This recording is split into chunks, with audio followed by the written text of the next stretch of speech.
Mister dream Warrier പിക്ചേഴ്സിന്റെ ചെയർമാനായ SR പ്രഭു ഒരു കാര്യം പറയാം, നിങ്ങൾക്ക് പറ്റില്ലെങ്കിൽ നിങ്ങൾക്ക് ഈ പണി കളഞ്ഞിട്ട് അങ്ങ് പോവാം.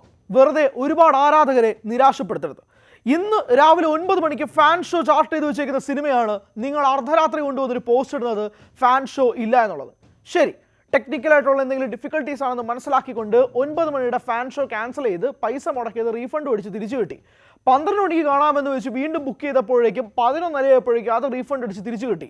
പിന്നെ വൈകിട്ട് 3 മണിക്ക് ബുക്ക് ചെയ്യാൻ വേണ്ടിയിട്ട് ശ്രമിച്ചു, അത് റീഫണ്ട് 1:30 അടിച്ച് തിരിച്ചു കിട്ടി. ഇപ്പോൾ ഈ വീഡിയോ എടുക്കുന്ന സമയം 3:10 ഇപ്പോഴും പല രീതിയിലുള്ള ചർച്ചകൾ നടക്കുന്നു. PVR ഒഫീഷ്യലി നാളെ സിനിമ റിലീസ് ചെയ്യുമെന്ന് പറഞ്ഞിരിക്കുകയാണ്. ചർച്ച 54 കോടി രൂപയാണ് വിഷയം.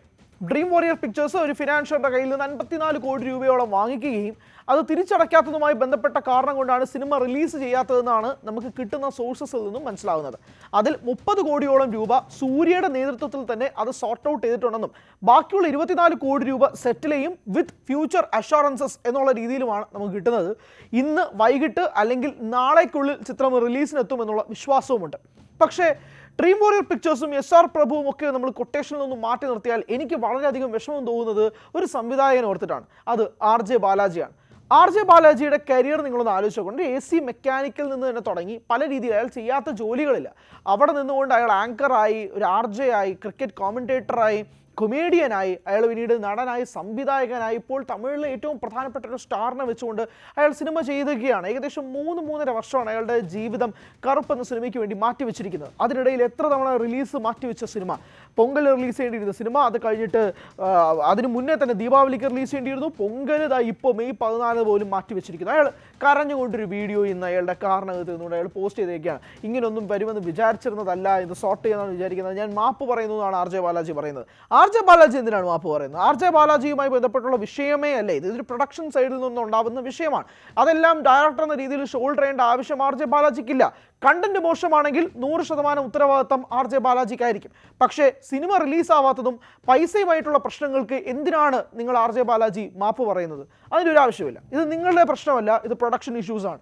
പ്രൊഡക്ഷൻ ഇഷ്യൂസ് കൊണ്ട് മാത്രം സംഭവിച്ച കാര്യത്തിൽ നിങ്ങളല്ല മാപ്പ് പറയേണ്ടത്, നിർമ്മാതാവായ SR പ്രഭുവും ഡ്രീം വാരിയർ പിക്ചേഴ്സുമാണ്. ഈ സൂര്യയുടെ അവസ്ഥ അല്ലെങ്കിൽ പ്രശ്നങ്ങൾ തന്നെ ഇതാണ്. ഡ്രീം വാരിയർ പിക്ചേഴ്സിൻ്റെ തലവനായ SR പ്രഭു സൂര്യയുടെയും കാർത്തിയുടെയും സഹോദരനാണ്, കസിൻ ബ്രദർ ആണെന്നുള്ളത് നമുക്ക് എല്ലാവർക്കും അറിയാം. അറിയാത്തവർക്ക് ഒരു പുതിയ ഇൻഫർമേഷനാണ്. കുടുംബത്തിന് വേണ്ടി സിനിമ ചെയ്ത് അവസാനം സ്വന്തം കരിയർ കുളം തോണ്ടുന്ന അവസ്ഥയിലേക്ക് സൂര്യ എത്തരുത് എന്നതുകൂടി ആത്മാർത്ഥമായിട്ട് ആഗ്രഹിക്കുന്നു. ഡ്രീം വാരിയർ പിക്ചേഴ്സ് കാർത്തി യൂസ് ചെയ്തത് കൈതി എന്ന പടത്തിലൂടെയാണ്. അത് പക്ഷേ കാർത്തിക്ക് ഗോൾഡൻ ബസറായി. പക്ഷേ ഇവിടെ വന്ന് നോക്കിക്കേ, സൂര്യയ്ക്ക് ഏറ്റവും കൂടുതൽ നിർണായകമായ ഹിറ്റ് പടമാവേണ്ട ഒരു സിനിമയും കൂടിയാണ് കറുപ്പ്. തിയേറ്ററിൽ 10 വർഷത്തിന് മേളിലായി സൂര്യയ്ക്ക് ഒരു ഹിറ്റ് പടം കിട്ടിയിട്ട് നമ്മൾ ഇന്നലെ അതിനെക്കുറിച്ച് ചർച്ച ചെയ്തതുമാണ്. പക്ഷേ ഇങ്ങനെ നീണ്ടുപോകുന്ന അവസ്ഥകൾ വളരെ മോശമാണ്. അതൊരു സിനിമ ഇൻഡസ്ട്രിയെ തന്നെ ബാധിക്കുന്ന തരത്തിലും ഫാൻസിനെ തന്നെ മോശമാക്കുന്ന രീതിയിലും രോഷമുണ്ടാക്കുന്ന രീതിയിലേക്കും കാര്യങ്ങൾ മാറിയിട്ടുണ്ട്. ഇന്ന് ഫാൻ ഷോ പ്രതീക്ഷിച്ച് തമിഴ്നാട്ടിൽ പോയ സൂര്യ ആരാധകർക്ക് നിരാശയാണ് ഉണ്ടായത്. തിയേറ്ററിന് മുന്നിൽ നിന്ന് SR പ്രഭുവിനെ തെറി വിളിക്കുന്ന കാര്യം വരെ ഉണ്ടായി. തിയേറ്ററിൽ നിരാശയോടെ നിൽക്കുന്ന സൂര്യ ആരാധകരെയും കണ്ടു.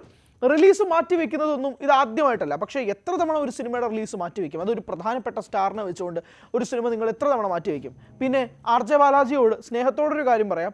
തിരുവനന്തപുരത്ത് വന്നിട്ട് വളരെ കോമിക്കലായിട്ടൊരു കാര്യം ചോദിച്ചു. ഞങ്ങളുടെ നാട്ടിൽ ഒരുപാട് പേർ CM സ്ഥാനാർത്ഥിക്ക് വേണ്ടി മത്സരിച്ചു, നിങ്ങളുടെ നാട്ടിൽ ഒരു പാർട്ടിയിൽ നിന്ന് ഒരുപാട് പേർ CM ആകാൻ ശ്രമിക്കുന്നു എന്നുള്ളത്. കേരളത്തിൽ ഇപ്പോൾ CM ആയി അത് VD സതീശനാണ്. നിങ്ങളുടെ പടം ഇനി എന്നാണ് റിലീസ്? ആ ചോദ്യമാണ് ഇനി ബാക്കി നിൽക്കുന്നത്. സ്നേഹത്തോടെയാണ് ചോദിക്കുന്നത്. RJ ബാലാജി ഒരു തമാശ അടിച്ചപ്പോൾ തിരിച്ചൊരു തമാശ അടിച്ചതായിട്ട് അങ്ങ് കൊണ്ടാൽ മതി. പക്ഷേ ഇതിൻ്റെ പ്രശ്നം നിർമ്മാതാക്കളുടെ ഇഷ്യൂസാണ്. ആ നിർമ്മാതാക്കളുടെ ഇഷ്യൂസ് എങ്ങനെ സോർട്ട് ഔട്ട് ചെയ്യും എന്നുള്ളത് വളരെ പ്രധാനപ്പെട്ട ഒരു കാര്യമാണ്. 14-ാം തീയതി റിലീസ് ചെയ്യുമെന്ന് ആഗ്രഹിച്ചു നിന്ന സൂര്യ ആരാധകർക്ക് കർണത്തടി കിട്ടിയ ഒരു രീതിയിലാണ് നിർമ്മാതാക്കളുടെ ഭാഗത്തു നിന്നുള്ള ഈ പ്രതിസന്ധികൾ ഉണ്ടാക്കിയിരിക്കുന്നത്. പലർക്കും ഇപ്പോഴും റീഫണ്ട് ചെയ്ത തുക തിരിച്ച് കിട്ടിയിട്ടില്ല എന്നുള്ള വിമർശനങ്ങൾ കൂടി കിട്ടുന്നുണ്ട്. അതെല്ലാം തിയേറ്റർ ബേസ് ആയിട്ട് നിൽക്കുന്ന കാര്യങ്ങളാണ്.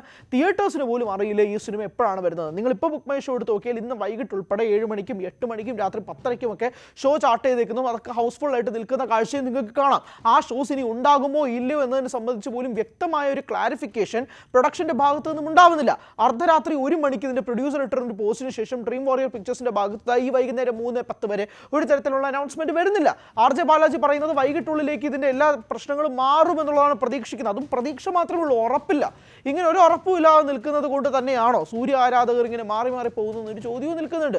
ഇത്രമാത്രം നെഞ്ചിലേറ്റിയ ഒരു താരവും കൂടിയാണ് സൂര്യ. ഒന്ന് ഓർത്തു വെക്കുക, തമിഴ്നാട്ടിൽ ഇത്രയധികം ഇലക്ഷൻ നിൽക്കുന്ന സമയത്ത് പോലും, അതായത് CM ആരാണ്? ജോസഫ് വിജയാണ് അവിടെ CM ആയി നിൽക്കുന്നത്. അത്രയധികം തമിഴ്നാട്ടിൽ ട്രെൻഡ് മുഴുവൻ പൊളിറ്റിക്സിലേക്ക് മാറുന്ന സമയത്ത് പോലും ഒരു പക്ഷത്ത് സൂര്യ ആരാധകർ വെർച്വൽ വാറിയേഴ്സ് പോലെ നിന്നുകൊണ്ട് കറുപ്പിന് പ്രൊമോട്ട് ചെയ്തുകൊണ്ടേ ഇരുന്നത് കൊണ്ടാണ് കറുപ്പിന്റെ ഹൈപ്പ് ഒരു വശത്ത് പോലും കുറയാതിരുന്നത് എന്നുള്ള അവസ്ഥയും കൂടി നിങ്ങൾ ആലോചിച്ച് നോക്കണം. അല്ലെങ്കിൽ ആ വിജയ് കാറ്റിൽ ഒലിച്ചു പോയനെ കറുപ്പ്. ഇന്നൊന്നുമില്ലാതെ ഇത്രയും നാളുകളെ കഴിഞ്ഞ് 1-2 ആഴ്ചയായിട്ട് കറുപ്പിനെ ബൂസ്റ്റ് ചെയ്തുകൊണ്ടിരിക്കുന്ന സൂര്യ ആരാധകർ ഓൺലൈനിൽ കാണിക്കുന്ന ചെറിയ എഫേർട്ട് പോലും ഇതിന്റെ പ്രൊഡക്ഷൻ കമ്പനി എടുക്കണം എന്നുള്ള സാമാന്യ മര്യാദ കാണിക്കാൻ ഇതിന്റെ പ്രൊഡക്ഷൻ ടീം ഭാഗമാകണം. ഇത് ഫാൻസിന്റെ അസോസിയേഷനിൽ വെച്ചിട്ടോ അത് വെച്ച് സംസാരിക്കുന്നതല്ല.